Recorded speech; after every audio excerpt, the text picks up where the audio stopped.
Acende.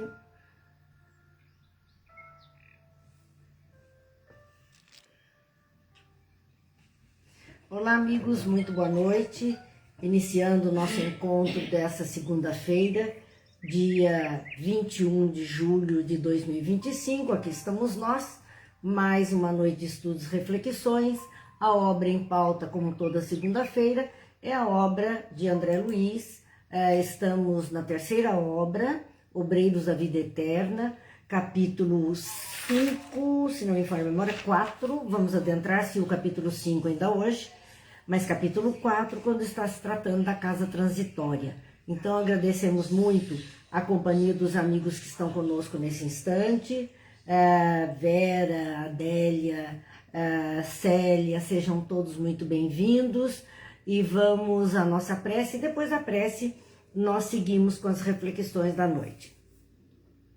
Pai de bondade, que a sua luz e a sua paz nos envolva, que as suas bênçãos, Pai, descendo sobre nós, ilumine as nossas consciências, apacente os nossos corações e fortaleça em nossas almas a paz, a esperança, a fé, de tal sorte que consigamos empreender a caminhada da vida da melhor forma possível.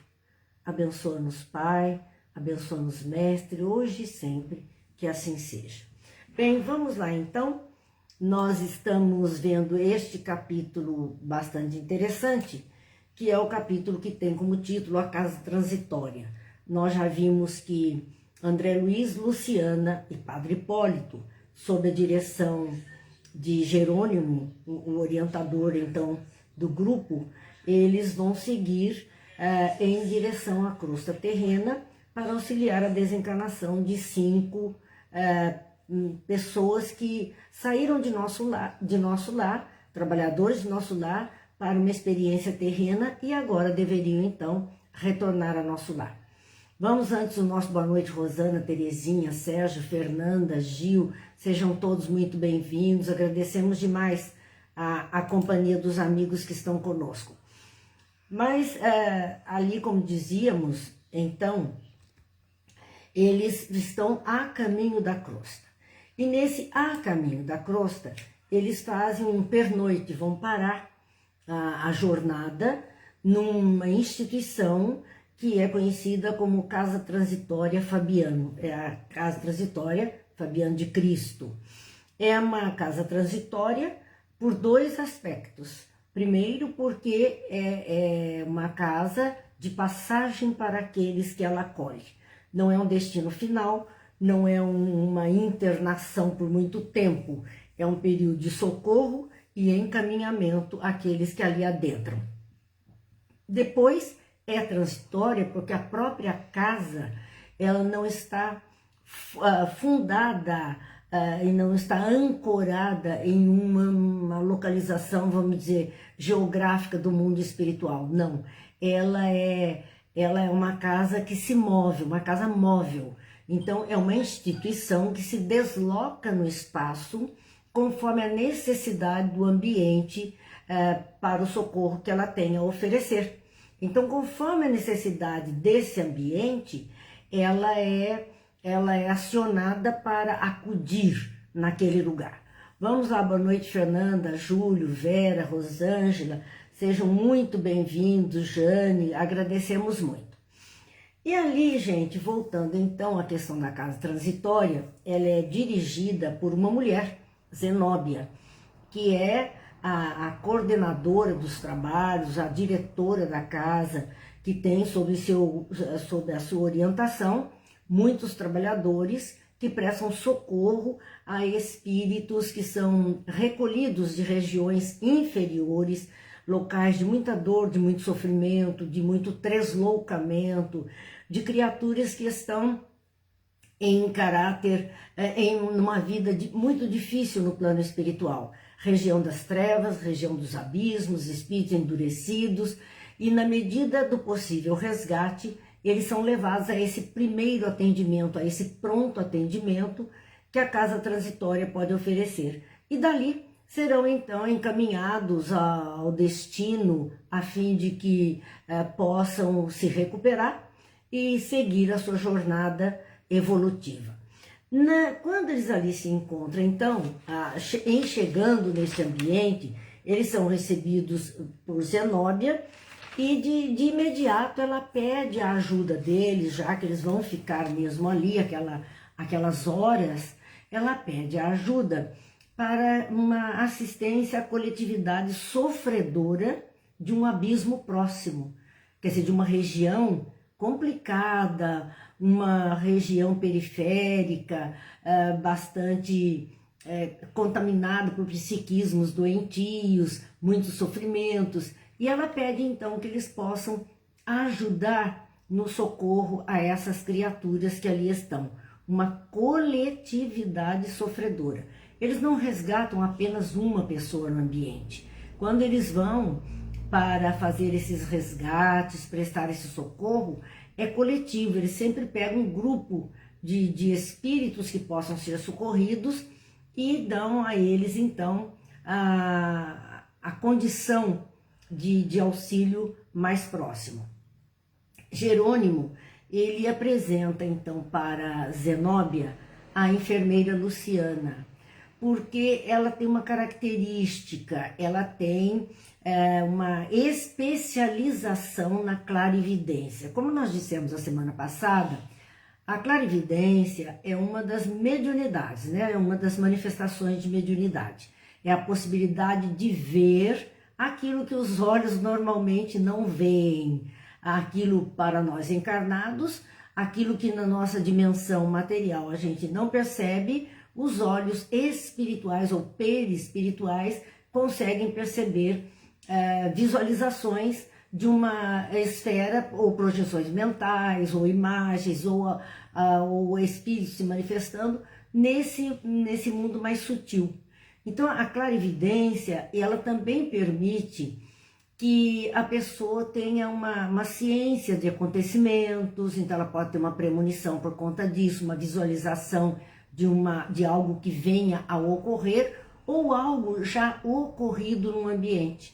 Ela pode perceber isso. Então, é uma faculdade que, como todas as outras faculdades mediúnicas, se pudermos ter a especialização, ou seja, o treinamento adequado, o exercício, porque a faculdade mediúnica é uma capacidade entre tantas capacidades que nós temos.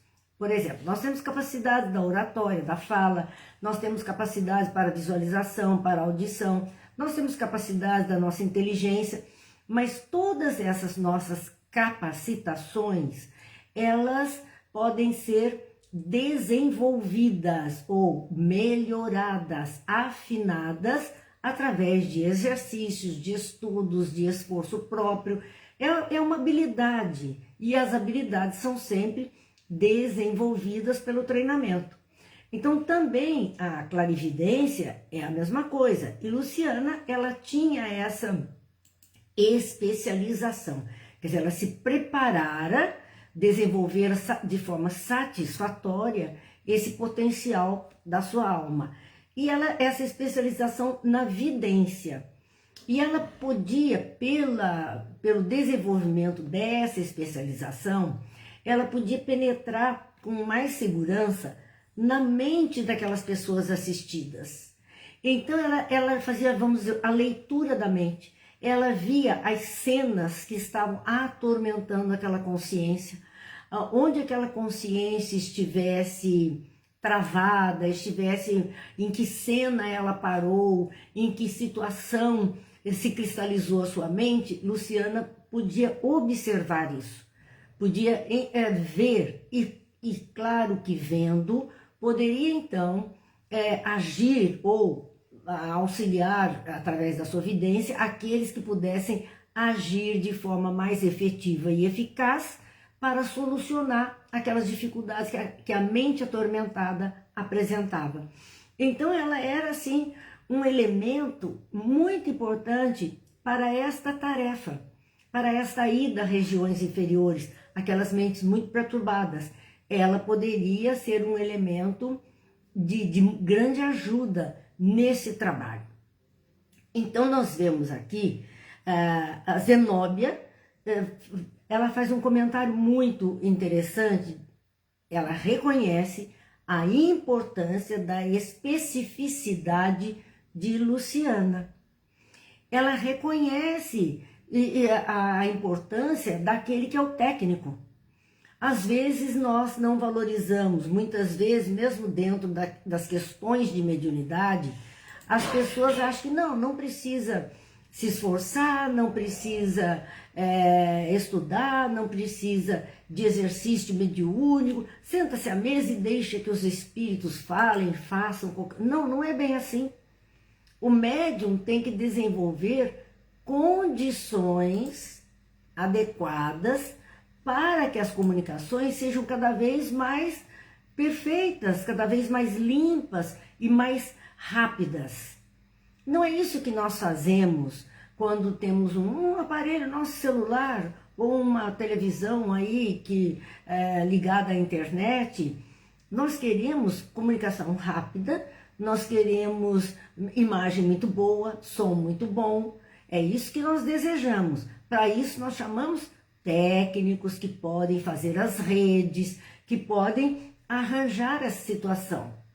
Às vezes vai aquele que se acha técnico e para fazer esse tipo de coisa, ou mesmo um totalmente ignorante do assunto, que se mete a fazer aquela tarefa e não faz bem feito.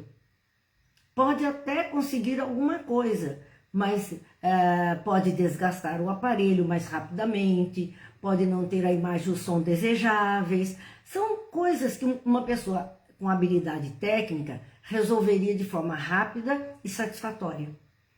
Então nós temos que entender isso. O convite a que amai-vos e instruí-vos é um convite constante, porque à medida em que vamos nos instruindo, nós vamos desenvolvendo condutas que até então não tínhamos, não entendíamos a razão.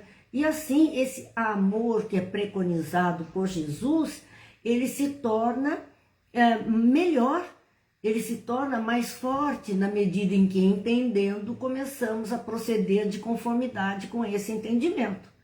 Então, tudo na vida, tudo nós temos que ter, se temos habilidade, temos que lutar para transformar essa habilidade numa atividade de qualidade muito boa. E é aí que é o valor da pessoa. Ela é um técnico naquela situação, ela é uma pessoa que merece aquele posto em que se encontra. Então aqui a Zenóbia reconhece esse trabalho de Luciana e diz: não podemos edificar todas as qualidades nobres de uma só vez. Mostrando mais uma vez algo que o Chico certa feita comentou. Ele diz que nós tínhamos todos os potenciais, vários potenciais mediúnicos, todos nós, várias possibilidades mediúnicas, e que elas poderiam se manifestar hora uma, hora outra, mas que nós tínhamos um canal principal, uma atividade que seria a principal da nossa tarefa, do nosso comprometimento. Então, ter a consciência, nós não podemos ter todas essas manifestações. Chico tinha várias condições mediúnicas, mas o grau de elevação desse espírito, o grau de conhecimento dele é que possibilitaram que ele tivesse tudo isso mesmo. Mas nós podemos, aquilo como o próprio Kardec coloca sobre mediunidade, se a gente consegue ter uma percepção, percebe uma sombra, ouve uma voz, tem lá uma visualização de ou outro, é claro que isso é uma condição mediúnica, mas ela não é a parte mais forte que nós podemos ter, que nós podemos desenvolver. Cada um tem que trabalhar aquilo que é o mais importante, onde ela possa contribuir mais, onde ela possa fazer mais algo que edifica e que ajuda e melhora. Então, a Luciana, a própria Zenóbia, observando Luciana, ela diz: olha, não é possível, nós não podemos edificar todas as qualidades nobres de uma só vez. Então, nessa encarnação, desenvolvemos uma potencialidade da alma. Na próxima, outra potencialidade. E aí nós vamos somando as potencialidades, desenvolvendo-as sequencialmente. Mas não querer ser médium de tudo, fazer de tudo. Ah, aquele escreve, eu também vou escrever. Ah, aquele diz que vê, eu também vou exercitar isso aí. Ah, aquele ouve. Um dos conselhos de Kardec no próprio livro dos médiuns é que aqueles médiuns iniciantes possam se reunir, então, aquela chamada reunião mediúnica, ou de exercício mediúnico, ou desenvolvimento mediúnico, não importa o nome que cada um estabeleça, mas essas reuniões que os médiuns possam fazer experimentações inicialmente. Testar. Como é que eu vou testar se eu tenho uma vidência do mundo espiritual? É conselho do livro dos médiuns. 3, 4 na sala, distantes um do outro, e que anotem aquilo que veem, mesmo de olhos fechados, que possam mentalmente ver, registrem o que veem, o que ouvem. E depois, eles, no final daquela reunião, vamos então comparar as visualizações que estão ali.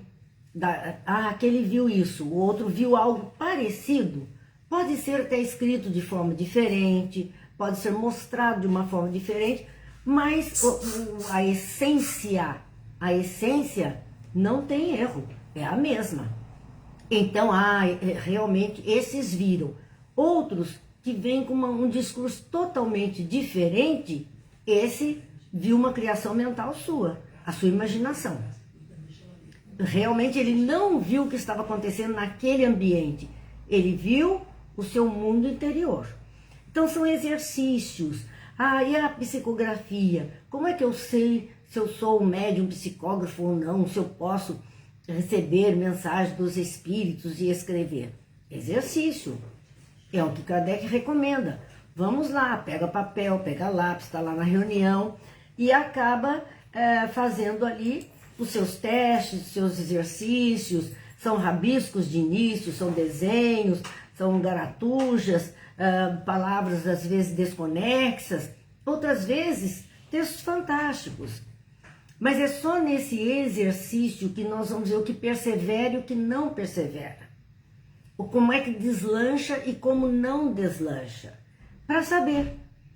Então, que cada um fique satisfeito com a ferramenta que Deus lhe deu. Porque é ela que nós precisamos. É ela que nós podemos fazer alguma coisa de bom com ela. Não adianta querer outras. Eu queria ser como Chico Xavier, 60, 70 anos de mediunidade, exercício diário, longas noites sem dormir, e ali estava Chico. As pessoas não querem se dispor ao mínimo de exercício, de estudo e reflexão. Mas 1 hora de estudo é muita coisa. Não dá, é cansativo. E uma vez na semana, não é todo dia como Chico fazia, né? Mas é isso, gente. Nós temos que entender que as nossas habilidades, a mediunidade de cada um, os tipos mais variados, são como ferramentas para esse intercâmbio entre os dois mundos. São ferramentas. A ferramenta precisa ser afiada. E ela é afiada no trabalho, na tarefa, no exercício. Senão, ela não vai mesmo, né, atender a necessidade. Então, ela volta aqui comentando a respeito disso e dizendo: cada trabalhador fiel ao seu dever possui valor específico e incontestável. A obra divina é infinita. Ninguém é inútil. Todos nós podemos servir ao bem onde estivermos. E cada trabalhador fiel ao seu dever tem valores específicos. Ele vai encontrar o ponto dele, o caminho dele, onde ele pode fazer alguma coisa boa. Onde ele pode cumprir alguma coisa. Então, cada trabalhador possui valor específico incontestável. E voltando às reflexões a respeito de trabalhos mediúnicos, É natural que, compondo aquele grupo que vai se exercitar no caminho da mediunidade, nós temos os médiuns de comunicação mais ostensiva, temos os médiuns que se dispõem a uma conversação com os possíveis comunicantes do mundo espiritual, temos um dirigente do encontro, um coordenador das tarefas do dia, e temos pessoas que, estando ali, aparentemente não estão fazendo nada. Aparentemente. Estão ali, mas não fazem os comentários, não tem nenhuma manifestação, não se dispõe a atender, quieto o trabalho inteiro, só em prece, só fazendo vibração, só pensando o que é bom. Parece, e muitas pessoas, por ficarem nesta condição, e até em alguns ambientes, essas pessoas são colocadas naquilo que é chamado segunda corrente, como se houvesse uma primeira corrente muito importante, e aqueles que não têm uma mediunidade ostensiva vão para a segunda corrente, como se fosse algo menor. Lê do engano. Aquele que consegue se manter todo o tempo do trabalho em vibração, em prece, em pensamento positivo, é a pilastra que está sustentando o trabalho. Esses médiuns, que são médiuns de intuição, de inspiração, médiuns de conexão através da oração, são às vezes muito mais importantes naquele ambiente do que o falador. É muito mais importante, porque é ele que bloqueia a entrada de espíritos inferiores, é ele quem colabora fazendo esse cerco, essa proteção aos que estão no trabalho mais ativo. Então, há papel para todo mundo e nós não podemos querer que todos tenham o mesmo papel. Num grupo, papéis diferentes, mas que compõem a finalidade daquele grupo. Compõem a turma que tem que dar conta de determinada tarefa. Então aqui, nós vamos ver, Kazuko dizendo, lindo esse quadro. Pois é, Kazuko, vou só contar para você, esse quadro é daquele todo bordado, né? Com lã, com meios pontos. É muito bonito mesmo. Vou ver se depois eu movimento um pouquinho para você poder ver por inteiro. É muito bonito. Mas agradeço muito aí. A Fernanda dizendo, querer desenvolver algo é fácil. O difícil é se comprometer a estudar e aprender. A pessoa não pode só querer, tem que sair da zona de conforto e exercitar. E é verdade, sair da zona de conforto e exercitar. Não basta só querer, tem que ser persistente. Para nós, que aprendemos, muitos de nós, aprenderam a andar de bicicleta na infância. Não é assim? E eu me lembro muito bem, minha prima tinha uma bicicleta, e essa bicicleta era daquela que o pedal indo para trás freava a bicicleta, né? Era freio no pé, como a gente dizia. E me puseram em cima de uma bicicleta daquela, um morro tão grande, e me jogaram para baixo do morro naquela bicicleta, e eu tive que aprender a pedalar aquilo de qualquer jeito. Foi um tombo, deu para ralar tudo que podia ralar no chão. Mas não desisti. Não, se todo mundo andava, por que eu não andava também? Vamos lá. E ali quantas vezes caímos, quantas vezes levantamos, até dominar perfeitamente a tal da bicicleta. E o que as pessoas dizem? Quem andou de bicicleta uma vez na vida, nunca mais esquece. Passa o tempo que passar, nós somos capazes de usar esse veículo, a bicicleta, com precisão. Podemos no início dar lá uma desequilibradinha, porque há muito tempo não fazemos isso, mas daqui a pouquinho já estamos donos da situação. Porque o que a gente aprende não mais sai de nós. É conquista pessoal. Então, em mediunidade, o exercício que se faça, vai ter dificuldade? Vai.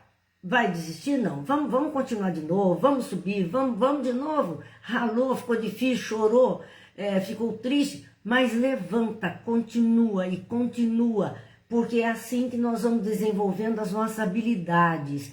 E depois de desenvolvidas, são conquistas nossas, que não vamos mais perder. Então não dá para ter tudo de uma vez, mas dá para ir somando uma de cada vez, né? Em cada oportunidade. E assim, André Luiz vai narrando que enquanto Jerônimo, que era o orientador do grupo dele, estabelecia a dinâmica de trabalho com o grupo, distribuindo onde cada elemento iria ajudar em quê, ali na casa transitória, surge o aviso, ocorre um aviso de que entidades cruéis estavam se aproximando da casa. Então, a casa transitória, ela tinha muralhas, ela era cercada, protegida. Como as cidadelas da Idade Média, que a gente vê os pequenos feudos fechados por muralhas para evitar invasão de inimigos.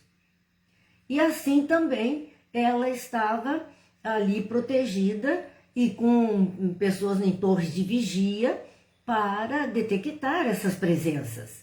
E aí eles avisaram que entidades cruéis estavam se aproximando da casa. E a mando da administradora, então de Zenóbia, enormes holofotes se acenderam, na esperança que a horda de ignorantes se desvanecesse, se desviasse. Porque eles estavam numa região de semitrevas, vamos dizer, a casa transitória estava numa reunião de semitrevas para exatamente acudir os que estavam nas trevas. E ali, aqueles espíritos mais duros, mais difíceis, mais cruéis, queriam, claro, é o que a gente ouve muitas vezes dizer, uma pessoa que se envolve em companhias nada adequadas e se compromete com elas, quando ela quer sair desse grupo, ela não consegue, ela é perseguida, ou se ela consegue, eles vão ficar rondando para que ela volte para o grupo, para que ela, de alguma forma, pague o que deve a eles. É isso que a gente vê entre encarnados, e não é diferente entre desencarnados.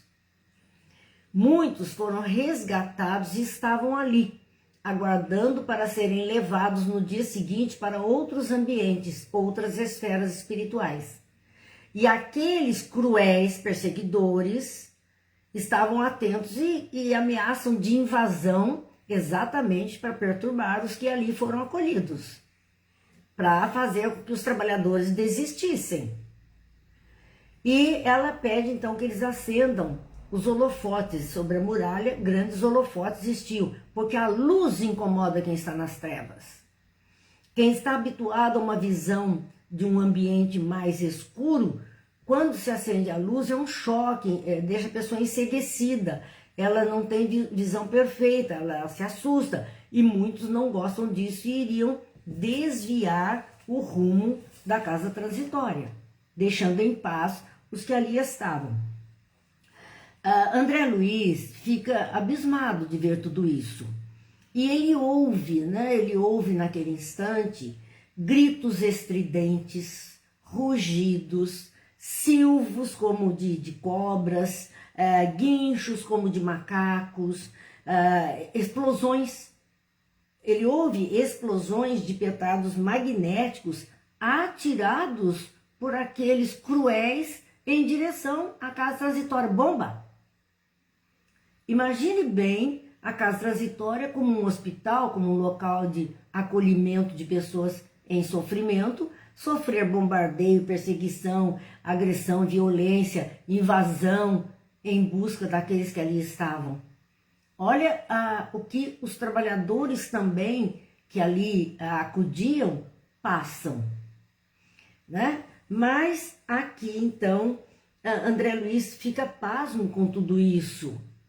Zenóbia, ela tinha já uma certeza de que, porque ela também foi avisada de que estava se aproximando raios magnéticos que iriam dissipar miasmas daquele ambiente. E ela diz que sempre que essa operação de limpeza magnética era feita num ambiente, eles tinham que tirar a casa transitória daquele ambiente e levar para outro.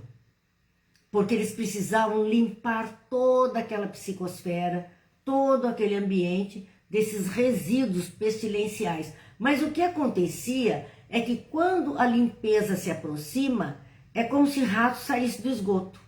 Saem todos esses espíritos perturbados.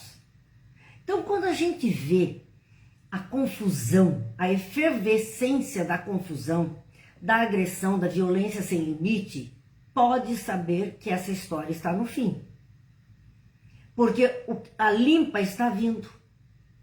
E eles não têm mais como voltar para onde estavam e eles tentam agredir quem está adiante. É essa a condição. Zenóbia sabia disso. Que cada vez que a casa é atacada, ela sabe que é esse grupo que está trazendo a limpeza do ambiente é que está chegando. Então esses maldosos, esses cruéis, esses espíritos mais complicados, eles é a última oportunidade, vamos atacar agora, porque daqui a pouco não vai ser possível mais. Então eles vão pro vale tudo, né? Eles dobram a aposta, sempre dobram a aposta. E o resultado não adianta. É hora da limpeza, é hora da limpeza. Mas ela fala a respeito disso. Vamos lá, Fernanda que já voltou, Mara, muito boa noite, Carmen, Kazu, que nós já conversamos, Peter que também está chegando. Muito obrigada, gente. Adélia, Eliana, Beth, muitos amigos, Vera, muito obrigada pela companhia. Hoje a turma aqui do YouTube ainda está com a imagem um pouquinho mais escura, está faltando um pouquinho de luz, né? Mas a gente está tentando aí, assim mesmo, deixar gravado, porque não podemos perder, né? Bem, e aqui, gente, a questão nossa continua, Zenóbia autorizando uma emissão de raios de choques fulminantes. E a horda invasora, por conta desses raios, se desvia para outro rumo. É um bombardeio usando o quê? Laser, tiros magnéticos, aquelas armas que atualmente se usa o policial para dar choque, né? Dar choque no indivíduo que está fazendo algo indevido, porque é uma descarga elétrica e aí eles não resistem, então saem correndo e não conseguem a evasão. Mas veja, no mundo espiritual, essa guerra entre o bem e o mal, o desejo dos maldosos de que prevaleça o mal e os bons tendo que socorrer aqueles que são retirados do meio dos maus e que precisam de força para seguir adiante. E eles têm que usar todas essas armas. Parece mentira, parece brincadeira, mas é isso mesmo, acontece aqui entre nós. Tendo que usar esses mecanismos de defesa para não serem invadidos por essa horda de espíritos malfeitores. E que faz de tudo para assustar, para colocar medo. Nós vimos aqui guinchos, silvos, palavras estridentes, bombas, tudo isso para assustar, para colocar o medo nas pessoas. André Luiz continua então dizendo: estafante atividade da irmã Zenóbia para manter a instituição em padrões de eficiência, atendendo aos vários pedidos de cooperação às expedições em tarefa na crosta. Ela correndo, dando ordem para um lado, para o outro, vinha um pedir uma coisa, vinha outra, ela ditava a providência, porque tem que cercar todos os lados para que não haja um ataque, não haja uma invasão, e para que a casa possa começar a se movimentar em direção a outro ponto. É hora de levantar âncoras e sair para outro ponto. A instituição tinha que mudar para não ser exterminada por eles. E ali, então, a gente vê a correria dela para dar conta, orientando todo mundo. Mas por quê? Porque ela tinha que deixar aquela instituição em padrões de eficiência para atender os vários pedidos de cooperação daqueles que eram das expedições que vinham da crosta terrena. Então, ali era uma casa de passagem. Tanto eles vinham de nosso lar para a crosta terrena, pararam ali, como muitas equipes que resgatavam criaturas na crosta terrena, recém-desencarnados, outros que já estavam há mais tempo, enfim, aqueles que eram possíveis ser levados, eram levados para a casa transitória, para os primeiros atendimentos, primeiros socorros, depois encaminhamento.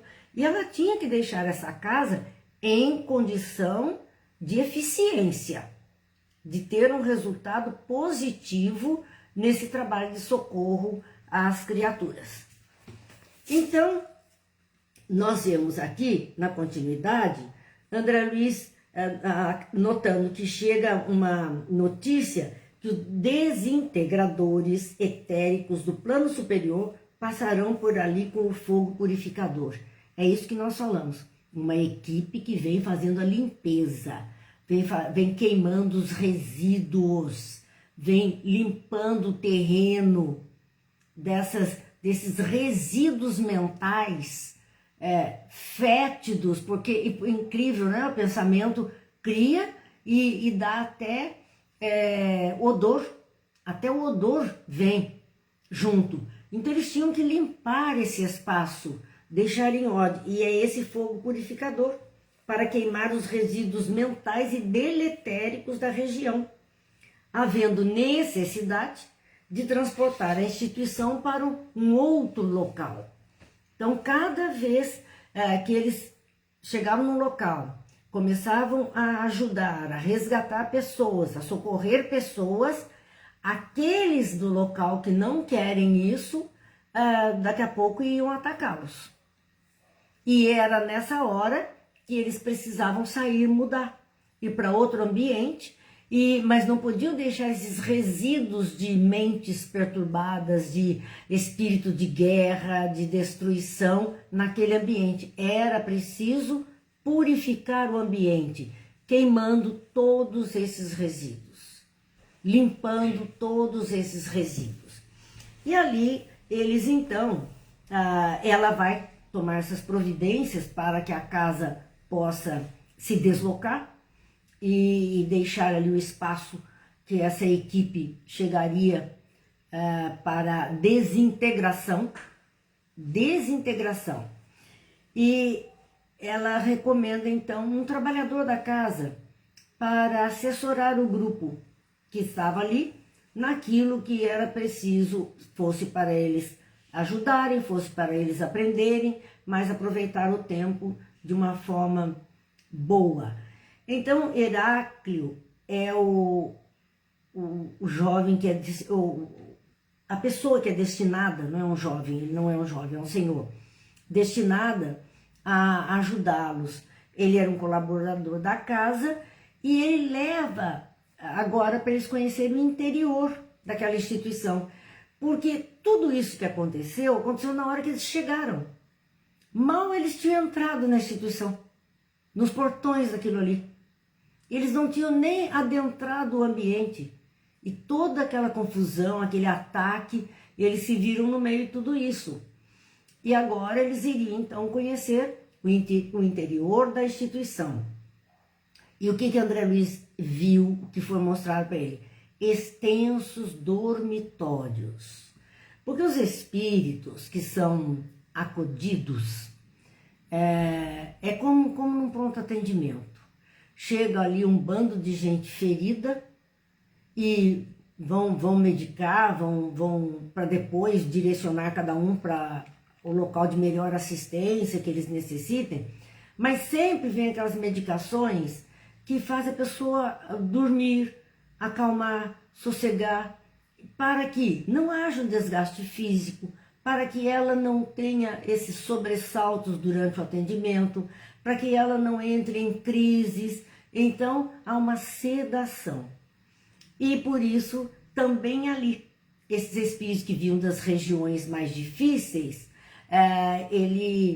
eles eram também acolhidos nesses extensos dormitórios, mas ele viu também estreitos cubículos, como aqui mesmo, nos hospitais, nos atendimentos, existe enfermaria e existem quartos separados, ou seja, para um doente mais grave ou aquele que não pode permanecer junto dos outros por várias razões, então sempre há essa necessidade. E é isso que ele via ali, em que nesses, tanto nos dormitórios como nesses cubículos, se localizavam doentes e necessitados de vários matizes, várias situações mentais, físicas, desequilíbrios, estavam todos ali. A Fernanda dizendo, né, que seria tipo um hospital de campanha. Exatamente, eu acho que é o que mais se aproxima, Fernanda, da nossa ideia, é esse hospital de campanha, que pode ir para atender num ambiente necessitado, e quando já as coisas estão encaminhadas, esse hospital de campanha muda para outra região mais difícil, né, para atender outros e outros que ali se encontram. E ali, então, André Luiz também viu várias salas, compridas salas de estudo e complicados laboratórios. Porque estudo para os trabalhadores, estudo para aqueles que já começavam a querer ter uma ciência das coisas, os trabalhadores estudando para ver como atender melhor este ou aquele caso. Também não é diferente de um hospital. No hospital nós temos salas onde a equipe de determinado médico se reúne com todos os documentos de um paciente, as radiografias, os exames, para que a equipe analise e veja qual será o melhor tratamento. Então, essas salas de discussões a respeito do atendimento existem aqui. E no mundo espiritual não é diferente. São salas de estudo, e estudo de trabalhadores mais novos. Voltando ao exemplo terreno, nós temos os médicos e temos aqueles residentes, que são médicos recém-formados que estão entrando na equipe para aprender. Né? A Fernanda dizendo, a junta médica, faz uma junta médica. Então, eles entram na equipe para aprender. Ali eles estão estudando, eles estão aprendendo a avaliações, a procedimentos, e é a mesma coisa que André Luiz vê no mundo espiritual. E complicados laboratórios. Porque o que é que essa criatura necessita para essa situação em que ela se encontra? Manipulações de elementos químicos que possam ajudar a recuperação mais rápida daquela pessoa. Informa a especificidade do material leve com o qual é construída a casa transitória. Então, Heráclio, porque André Luiz está assim, como essa instituição toda vai se movimentar no espaço? E o Heráclio explica que toda aquela construção onde eles estavam era de um material muito leve. A gente não tem ideia de que material é esse, né? Muito leve. Mas hoje nós temos coisas que no passado, vamos dizer, eram feitas de ferro fundido, estruturas muito pesadas, e que hoje são feitas de materiais bem mais leves, cada vez mais leves e mais resistentes. Mais resistentes. Então aqui ela podia se locomover porque ela era feita de um material bastante leve, que permitia uma construção com movimento aéreo. Era uma construção feita no material leve que tinha movimento aéreo, podendo ser transportada para qualquer outro lugar com muita facilidade. Pelo peso específico que ela apresentava, certo? Alguns motores, propulsão, magnetismo, a gente não sabe o que fazia com que ela se locomovesse, mas hoje nós temos carro a hidrogênio, nós temos carros elétricos, campos magnéticos, então não é difícil entender que no mundo espiritual, né, essa estrutura possa se mover com um motor, por exemplo, à base de hidrogênio. Por que não? Seria silencioso, seria inodoro, seria, né, tranquilo. Não sabemos. Sabemos que hoje nós já temos. Mas o que tem além no mundo espiritual, que antecede tudo que acontece aqui, isso a gente nem sabe mais. Mas aqui, então, a gente vê André Luiz dizendo que Jerônimo, ele vai ao encontro de Zenobia, ele é chamado por ela para um entendimento particular. Ela quer conversar com ele porque no socorro que eles vão prestar num ambiente mais complicado, tem lá uma pessoa que é do interesse da própria Zenóbia e que ela recebeu autorização para ajudar. É interessante, sempre esses espíritos, grandes trabalhadores, eles têm alguém, sabe aquela ideia, alguém lá em cima olha por mim, né? Vela por mim? Eles sempre têm alguém por quem eles estão velando, eles estão olhando. Só que eles não podem colocar como primeiro lugar na tarefa o atendimento a esse seu querido, a esse que lhe interessa. Tem que aguardar ordens que o mundo espiritual diga: agora você pode socorrer o seu. Então a pessoa vai trabalhando até que ela possa, e é isso que Zenóbia quer conversar, porque tem alguém que ela quer muito socorrer e está em condição disso. E além disso, o Padre Hipólito e a Luciana, eles vão para uma sala consagrada. A sala consagrada era uma sala onde as pessoas se reuniam em oração, fazendo orações pela vida, pelo trabalho, por aqueles que ali se encontravam. Enfim, como o padre Hipólito era um padre, então um homem de oração. Luciana, como enfermeira, também era uma pessoa de oração. Eles vão para esse ambiente orar junto com os outros, até porque a energia da oração ela ajudaria a manter o ambiente saudável para todas aquelas pessoas, além de gerar mesmo fluidos salutares que muitos ali precisavam. Então era uma grande tarefa estar ali em oração. E André Luiz não vai com eles para a casa de oração. Jerônimo foi com Zenóbia, Hipólito e Luciana vão para a sala da prece e André Luiz, ele não vai. Ele, como médico, ele está cheio de questionamentos, né, de porquês na sua cabeça. Então ele pede se havia possibilidade dele encontrar com alguém da área dele, que também fora médico ou voltado à área de saúde, para que ele pudesse aproveitar melhor tudo aquilo que estava sendo oferecido ali. Ele queria aprender mais, ele queria saber mais dentro dessa área da saúde, e nós estamos vendo falar muito da saúde mental, porque eram pessoas totalmente perturbadas, e ele quer saber mais. Então ele pede se existia algum médico por ali, para que ele tivesse novos elementos educativos. Veja, não é curiosidade, ele quer aprender, ele quer entender, ele quer saber como funcionam aquelas coisas. É uma diferença entre a pessoa que é simplesmente curiosa. Ele não, ele era um profissional da área e isso para ele era como um curso de pós-graduação para que ele melhorasse o seu entendimento, né?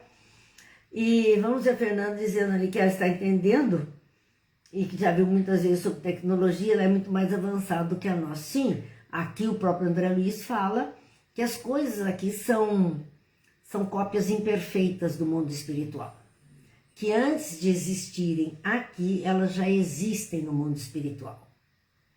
E aqueles que trazem para cá uma ideia, colocam em prática, desenvolvem uma técnica, uma tecnologia, desenvolve um conhecimento, ele trouxe essa lembrança, ou então ele é intuído a usar isso agora como encarnado, colaborando com o progresso local. Neuza, seja bem-vinda. E ali, minha gente, assim acaba esse capítulo de número 4, que é a casa transitória.